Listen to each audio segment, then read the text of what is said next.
بسم الله الرحمن الرحيم. يا أيها الذين آمنوا اتقوا الله حق تقاته ولا تموتن إلا وأنتم مسلمون. يا أيها الناس اتقوا ربكم الذي خلقكم من نفس واحدة وخلق منها زوجها وبث منهما رجالا كثيرا ونساء واتقوا الله الذي تساءلون به والأرحام إن الله كان عليكم رقيبا. يا أيها الذين آمنوا اتقوا الله وقولوا قولا سديدا يصلح لكم أعمالكم ويغفر لكم ذنوبكم ومن يطع الله ورسوله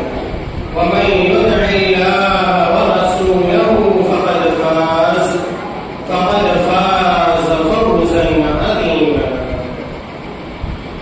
وقال تعالى في مقام آخر: إنا أنزلناه في ليلة القدر وما أدراك ما ليلة القدر ليلة القدر خير من 1000 شهر تنزل الملائكة والروح فيها بإذن ربهم من كل أمر سلام هي حتى مطلع الفجر. وعن عائشة رضي الله عنها قالت: قال رسول الله صلى الله عليه وسلم: تحروا ليلة القدر في العشر الأواخر من رمضان. رواه البخاري. محترم حاضرین جمعہ، بزرگوں، بھائیوں، نوجوان ساتھیوں، پیارے بچوں اور میری آواز سننے والی میری ماں اور بہن، رمضان المبارک کا آخری عشرہ گزر رہا ہے اور پیارے رسول صلی اللہ علیہ وسلم کی پیاری حدیثوں سے معلوم ہوتا ہے کہ یہ عشرہ دیگر عشروں سے کہیں زیادہ اہمیت کا حامل ہے، بابرکت ہے اور فضیلت والا عشرہ ہے۔ آپ صلی اللہ علیہ وسلم اس آخری عشرے میں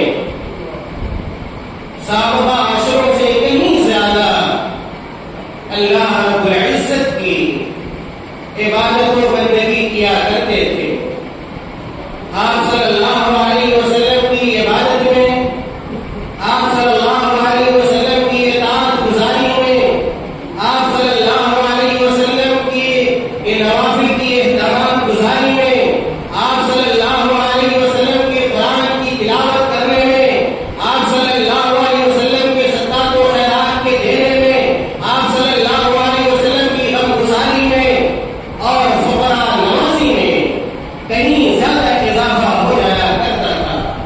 میرے بھائیوں، اس آخری عشرے کی سب سے اہم بات یہ ہے، کسی آخری عشرے میں لیلۃ القدر ہے اور لیلۃ القدر کی اہمیت کے لیے اتنی بات ہی کافی ہے کہ اللہ رب العالمین نے لیلۃ القدر کی اہمیت میں قرآن کریم کی مکمل ایک سورت نازل فرمائی ہے۔ میرے بھائیوں، اللہ تعالیٰ نے قرآن کریم کے اندر ارشاد فرمایا، سورت القدر کی آیتیں میں نے تلاوت کی ہیں آپ کے سامنے، آپ دیکھیں اللہ رب العالمین اس سورت میں اور ان آیتوں میں ہمیں کیا کہتا ہے۔ میرے بھائیوں، اللہ تعالیٰ کا ارشاد ہے، اللہ تعالیٰ نے فرمایا: اِنَّا أَنزَلْنَاهُ فِي لَيْلَةِ الْقَدْرِ۔ اے دنیا کے لوگوں سنو، اے دنیا کے مسلمانوں، ان آیتوں پر غور کرو، لیلۃ القدر کی اہمیت کو، اس کی فضیلت کو سمجھنے کی آپ کوشش کرو۔ اِنَّا أَنزَلْنَاهُ فِي لَيْلَةِ الْقَدْرِ، ہم نے اس کو یعنی قرآن کریم کو لیلۃ القدر میں اتارا ہے۔ لیلۃ القدر کا انتخاب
جن کو یہ رات نصیب ہو جائے، جن کو یہ رات مل جائے، اور خوش نصیب ہیں وہ لوگ جو ان راتوں کو اللہ کی عبادت کرتے ہیں، راتوں کو سونے میں نہیں گزارتے اور ٹہلنے میں نہیں گزارتے، یا ایک مٹر کشتی کرنے میں نہیں گزارتے، چیخنے چلانے شور شرابت کرنے چوک چوراہوں راستوں پر بیٹھنے میں نہیں گزارتے، بلکہ اللہ کی عبادت میں گزارتے ہیں۔ آج بہت سارے لوگ لیلۃ القدر کا معنی اور مفہوم یہ سمجھتے ہیں کہ رات بھر سے جگا جائے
عائشہ رضی اللہ تعالیٰ عنہ مزید ایک دوسری حدیث کے اندر بیان فرماتی ہیں اللہ کے رسول صلی اللہ علیہ وسلم کے حوالے سے کہ کان رسول اللہ صلی اللہ علیہ وسلم یجتہد فی العشر الاواخر ما لا یجتہد فی غیرہ. حضرت عائشہ رضی اللہ تعالیٰ عنہ سنیے میرے بھائیوں، آپ صحابیات میں سب سے زیادہ حدیثوں کو روایت کرنے والی حضرت عائشہ رضی اللہ تعالیٰ عنہ کہتی ہے کہ کان رسول اللہ صلی اللہ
افضل وقت ہے، افضل وقت جس وقت فطرہ نکالا جائے میرے بھائیوں، افضل وقت عید کی صبح کا، عید کی صبح کا وقت یہ افضل وقت ہے کہ عید کی صبح عیدگاہ جانے سے پہلے، اور یہی حکمت ہے، یہی حکمت ہے کہ اب سنت یہ ہے کہ عید کی نماز تھوڑی تاخیر سے پڑھی جائے. کیوں؟ کیا حکمت ہے اس میں؟ میرے بھائی یہی حکمت ہے کہ عید کی مناسبت سے فطرہ نکالا جاتا ہے اور اس میں تھوڑی تاخیر ہو سکتی ہے، نکالنے میں تھوڑی تاخیر ہو سکتی ہے، اس لیے تھوڑے وقت میں گنجائش میرے بھائی رکھی گئی ہے.